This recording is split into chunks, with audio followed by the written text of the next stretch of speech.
Dr. Chu. It's my great pleasure and privilege to speak actually on behalf of Professor Ed Ye. He was supposed to be the speaker this morning, but he's taken on a wonderful new job as the chair of Department of Medicine at the University of Missouri. So he's not able to come here. I'm drafted about a day or two ago to give this speech. So if I'm not covering the materials properly, please forgive me.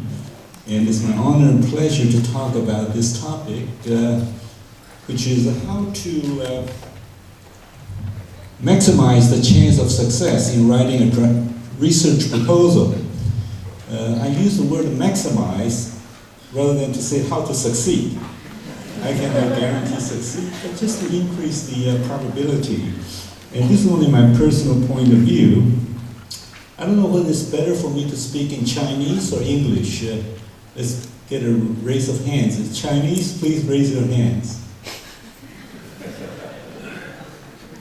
Okay, then I'll stay with English. Thank you. Yeah, here.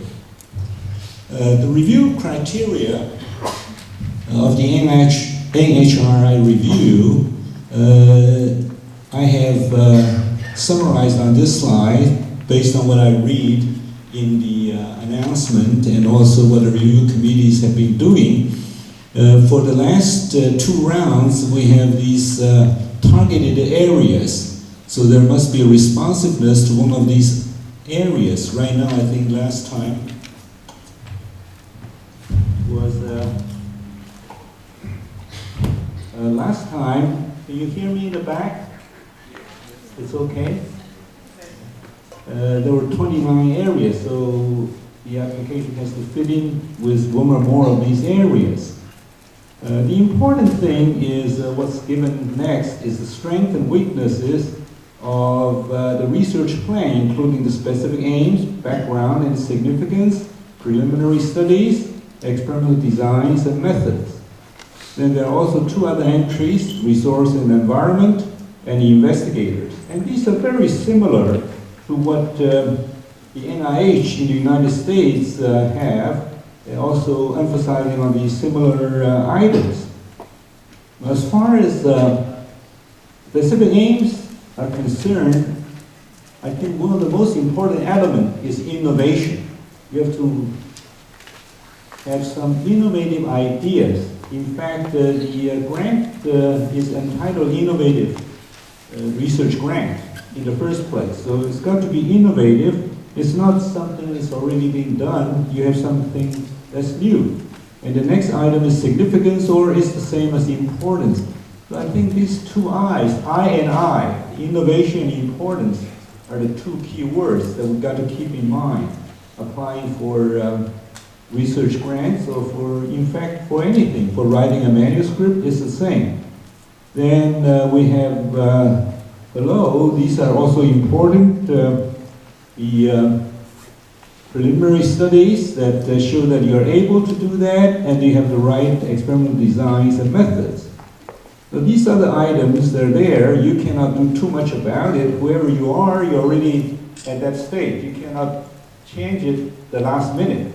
And the only thing you can portray yourself in an effective way in your biographical sketch and so forth. But the key is what's in this box. And this is very similar to what the NIH in the United States have. When we review for the NIH, we're given those 5 criteria, which is almost the same as what we saw on the previous slide. Innovation, significance, approach, resource and environment, and investigators. If you look at the scores of these categories, what really counts are the first 3, because you don't really vary too much the last 2. The other things you cannot change very much, whatever went by the time you submit the application. But you have control on the first 3. And innovation is very important. In real estate, you buy a property, there are many considerations like the school and size of the house and so forth. But when you come down to it, there are 3 elements that are most important. The first one is location. The second one is location. The third one is location. And the same is with research grant. There are three most important items: innovation, innovation, and innovation. So it's really no doubt that's the most important thing, and we need to address that. I think this is sort of, we're losing the top here. So the, I don't know whether I can do anything about that. I will try not to. Just, so the ways of proceeding with identifying innovative and important problems is such that at first you have to understand the current status. Otherwise you don't know what's new if you don't know what's current. So you first have to understand the current situation, and then you identify the important unresolved problems or unmet needs, and then you create the novel and the effective approaches to solve these critical problems and meet the needs. And I think I'm going to lose the next one. It's not too bad. Well, we lose a little bit on the left too, but I'll read it. If I remember. Since I did it only yesterday, I should remember that. First, you jot down these innovative ideas. It comes in like a flash, and you have to write it down, otherwise later you're going to forget. Write down the innovative ideas, and then you search the literature to see if it's what you think is really novel. You have to search all the relevant fields. If you work on a particular, say, kind of cancer research, a particular kind of cancer in terms of epigenetic changes or whatever, don't just limit to that alone. You have to relate to include all the related fields. And then you discuss with colleagues and experts, so get more inputs. Then you can continuously update and improve the idea as a result of the discussion. Now, all along, you have to read carefully the instruction of the funding agency, in our case, the NHRI. You have to know what are the requirements for the submission of the grant. So, yes.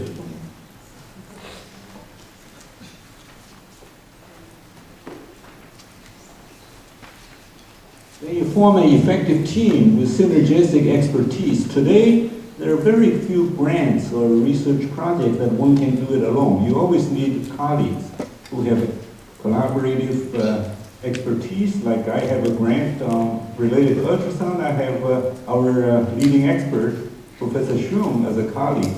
We got him to work with us. It's always you need some other colleagues who have a synergistic, complementary expertise to work with you and form an effective team. And then you can prepare an outline for the proposal. And once you have done that, you see that you may need to do some preliminary experiments beyond what you already have done in order to fit in with your proposal, to show the reviewers that you do have the expertise in these areas. That is why you really have to start very early this preparation. If you have only 2 months to go, you cannot do preliminary experiments. You should really conceive of this very early, so you have time to do these things. And then you write the first draft with consultation with your colleagues, or maybe you can get different people writing on different parts. But there's one person that has to be able to put it together, and that is you, the PI. You have to understand everybody's portions and put it together in a synergistic, cohesive way that makes sense to the reviewer. Then you keep on improving. The word is not improve, it's improve the draft. You keep on improving it. It's a continuous process. You discuss and you improve. The most important thing is that you have to finish a complete draft. I underline that 1 month before the deadline. If the deadline is March 28th, like last year, you should finish it by February 28th. That's how I do my research application. Not March 28th. I forgot about March 28th. I remember February 28th. You finish your first draft. It's almost done. Everything's there. But it's ready to be revised for another month. That makes the difference of succeeding or not succeeding. You have that 1 month to improve it. Not only by yourself, but with your colleagues, because now you can show it to your colleagues for them to review. Not only the ones participating in your project, but the ones who are not participating in the project. You know they can give you critique.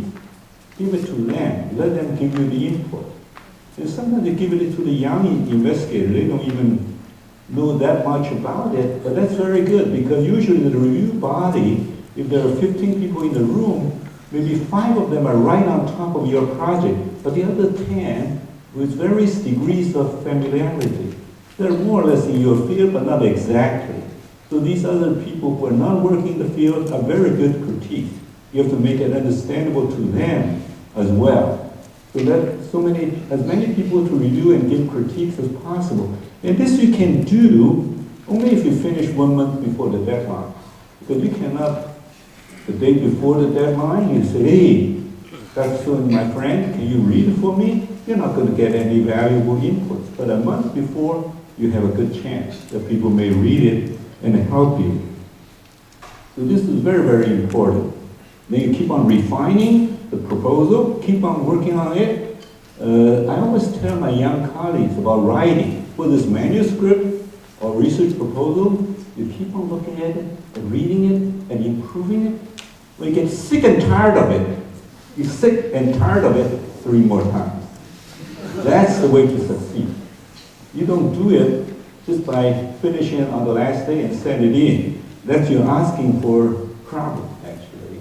So a lot of that are under our control. And I think these are the things that you don't read in any book. Nobody talks about it, but I believe very strongly in this. I had maybe close to 50 years of writing grants and applications, and I've done it this way, and it's shown to be very effective. Then you finally refine the proposal, submit it way before the deadline. If the deadline is March 28th, you submit on March 27th. Just to be sure, sometimes you never know. Even the internet sometimes can have problems. So why not just submit on March 27th? Since you finish a month before anyway, you're just refining it. You don't need to refine for the last 24 hours. You can do it the day before. So time is a very important element in everything, particularly in grant applications. You should really keep everything in your hands and control the time. And that is a major element to me for success or failure. There are other things in the instructions of the NHRI brochure for other kinds of situations. For example, there's some very good points that you've got to watch out to follow. Just for example, I choose a few: 12 points font size, stay within the page limits, and it's very good advice within this guidelines. It says don't be over-ambitious. Don't try to say too much, way beyond the reality. You have to be realistic. We want to say more, but don't say too much. Don't say too much. Always have to be focused. And when you write, everything should fit with the specific aims. Include only words that contribute to the theme. Any word, any sentence that doesn't fit, out. Everything has to fit. If there is a page limit, if it's short of the page limit, that's okay. Everything that goes in has to fit. Don't put in any words, any sentence, any paragraphs that do not contribute to the theme. Everything has to contribute to the theme, has to flow in a proper way. Everything has to be very smooth and flowing. So that this is for the reviewer, because after all, the reviewers are going to read it. I mean, that's who is going to make the decision, who are going to make the decision. You have to think how the reviewers will review the project, the proposal, how they will read. You have to put yourself in their shoes. Is it easy to read? Is it laid out in a logical way? Or do they have to jump around and refer to another page to find out what you're trying to say? It makes a difference. If the reviewer can go very smoothly to beginning to end without hanging up on any point, it makes it so much easier for the reviewer. If there are two proposals, they're equal in merit. One reads very easily, one is very difficult to read. If you're the reviewer, which one will you give a better score? Right? That's a no-brainer. So you've got to think as a reviewer, how do you make it easier to read? And of course, you've been reading it so many times, you made it, like I said, if you really do what I did, what I said, you've done it 6, 7 times, you know everything. But you have to jump out of that and look from another angle as a reviewer, as a new person, and see how that feels, how does it read. So that is very, very important.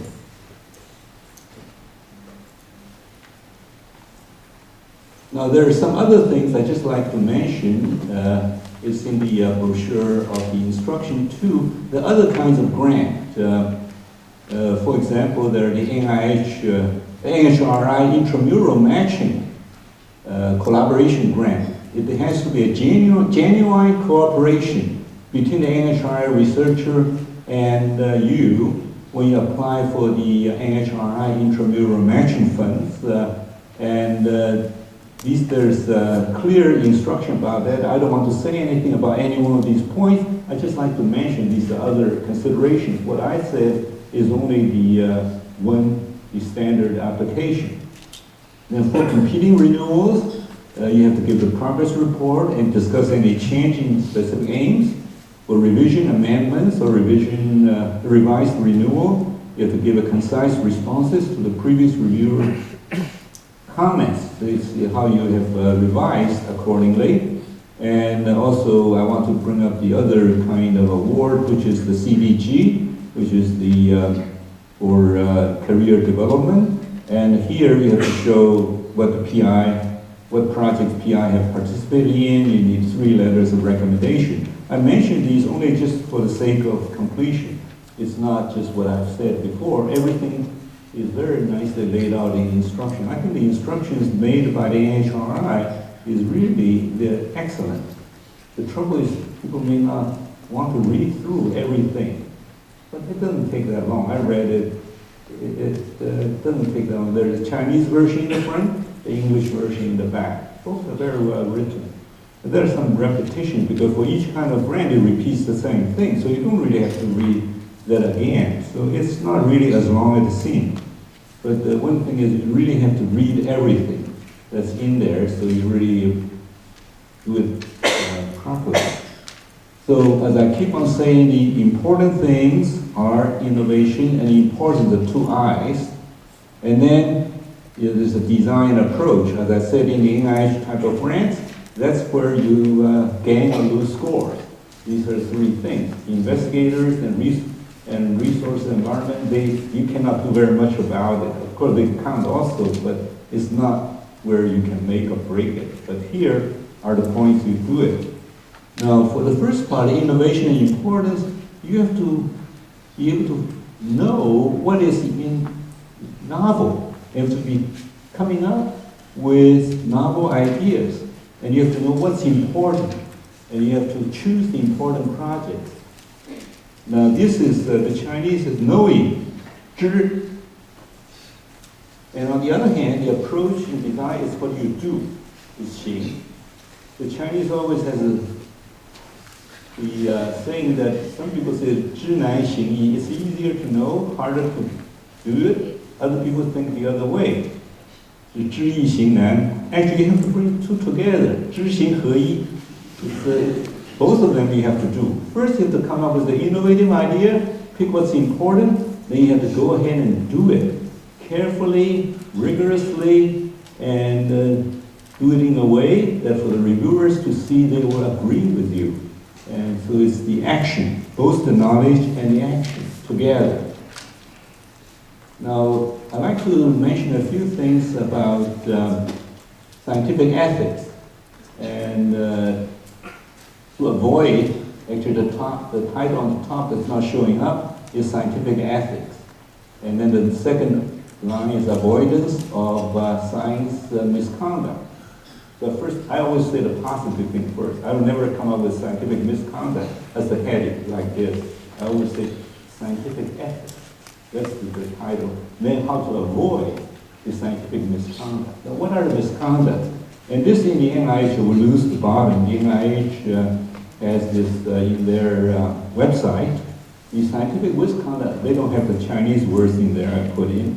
And the first one is fabrication. That's making up data or results and reporting them, they're not there.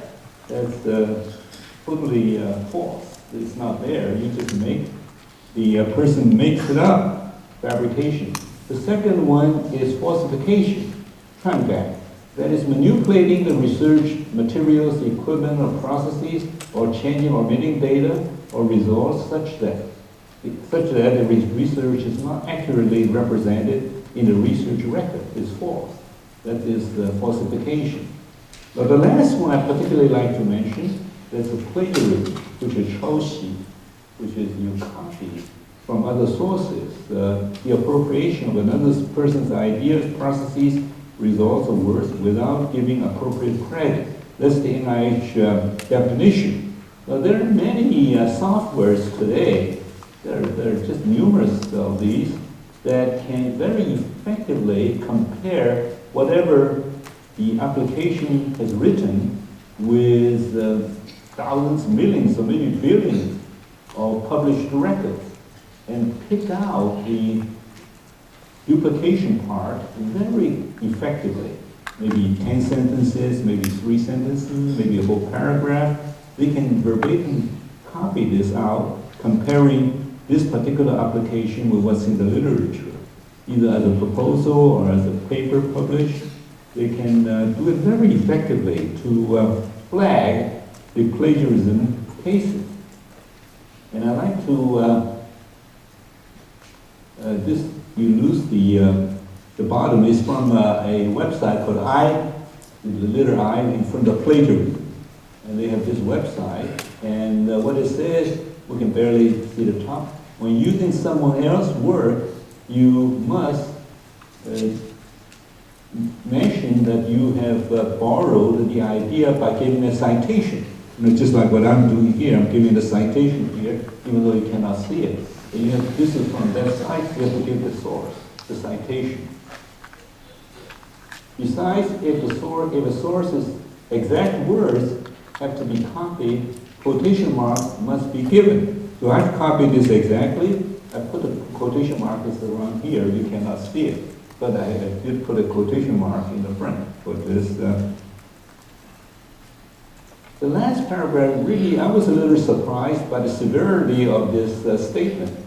However, verbatim copy of large sections of text, including either a few sentences, whole paragraph, or several paragraphs, is moderate to most severe type of plagiarism, whether or not that work is cited or quotation marks are used. That means you can use the quotation mark. If you cite too many, if you copy too long a section, it is considered plagiarism. Even if you say where it's from, even though the original sources are, even if the original sources are from author's own publication, that means your publication, if you copy a whole paragraph into the grant application, that's plagiarism. That I was totally surprised by that. I did not think that would be the case, but apparently that is the way they look at it. Even copying my own paper, the whole paragraph, just copy onto the application, that is not, all you have to reword it somehow. I think that is a little too much, but that's the way it is. And I cannot override whatever is in is generally done. So I just like to say we should avoid doing these things. That is copying large sections. You should digest and reword it or somehow. So you have to be true, not to have falsification, all of these kind of misconduct, and so truth, nothing but the truth. So you can restrict. The next is that you have to do, as I keep on emphasizing innovation and importance, you have to do it very nicely in that way to present these facts. And finally, is you have to make a very smooth and effective presentation. As I said, you have to think of the reviewer to make it so smooth, so easy for the reviewer to read. 就是美，文章的美。It's not how beautiful it's written like a artistic piece, but it's beautifully written as a scientific article or presentation or grant application. That's where the beauty means. So with this, I will close my presentation. Thank you and all best wishes.